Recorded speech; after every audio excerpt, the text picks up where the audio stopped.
আজ আবার একটা নতুন ভিডিও নিয়ে চলে আসলাম। দেখো, আজকে আমার সকালের কিছু কাজ আছে, সেই কাজগুলোই আমি তোমাদের মধ্যে তুলে ধরলাম। সকালে উঠেই আমার প্রথমেই এই গরুগুলো বের করাই কাজ আমার, এদেরকে খেতে দেওয়া। যাই হোক, এদেরকে না বের করলে তো এরা তো আর নিজেরা বেরোতে পারবে না, ওদের তো আমরা বেঁধেই রাখি। এক বাঁধা জিনিসের ওদের কোনো নিজের স্বাধীনতা নেই, নিজে কোথাও যেতে পারবে না, নিজে খেতে পারবে না। যার জন্য আমরা যতক্ষণ না করে দেবো, না সামনে দেবো। এবং আমার পরে একটা গরু বের করে নিয়ে আরেকটা গরু বের করলাম, আর একটা আছে, ওকেও বের করে দেবো। যাই হোক, এদের ভালো সুন্দর নাম আছে, আবার অন্য কোনো ভিডিওতে তোমাদের বলবো, আজ বললাম না। দেখো, যাই হোক, এই 3টে গরুই আমার আছে, আর নেই।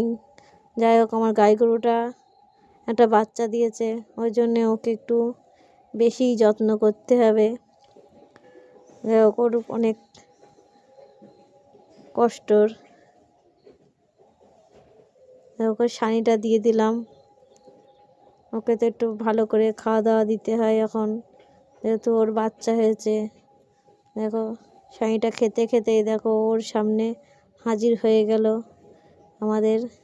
এটাকে কি বলে তো জানি না, খুব সম্ভব ধম্ম। দেখো, বেশিক্ষণ দাঁড়াবে না, চলেই গেল। এরপর আমার গাই গরুকে বিচুলি দিয়েছিলাম, তার উপরে কিছু দানা দিয়ে দিই। দানা না দিলে ওর বাচ্চা হয়েছে, একটু জোর হবে না। দানাটা দিয়ে দিলাম, এ তো এবার মনে আনন্দে খেতে শুরু করে দিয়েছে। দেখ, ভালো মন্দ পেলে তো খুব ভালোই, মানুষ আমরা যেমন ভালো করে খাই, ওরাও তো তেমন আনন্দে করে খেয়ে নিচ্ছে। দেখো, যাই হোক, গোয়ালটা পরিষ্কার করতে চলে আসলাম। দেখো, হাত দিয়ে করি না, হাত দিয়ে পরিষ্কার হতে চাই না, ডেরো দিয়েই ভালো পরিষ্কার হয়। দেখো, 1 বালতি ভর্তি করা হয়ে গেল, এবার এটাকে ফেলে দিয়ে চলে আসবো। আরেক বালতি হবে, সেটাকে গুছিয়ে পুরো ফেলে দিয়ে আমি এবার চলে আসলাম জল নিয়ে। ভালো করে গোয়ালটা ছেট দিয়ে পরিষ্কার করে দিই।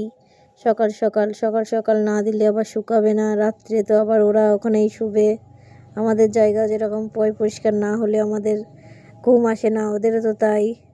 যাই হোক, আজকের ভিডিও আমার এই পর্যন্ত, আবার অন্য কোনো দিন দেখা হবে নতুন ভিডিও।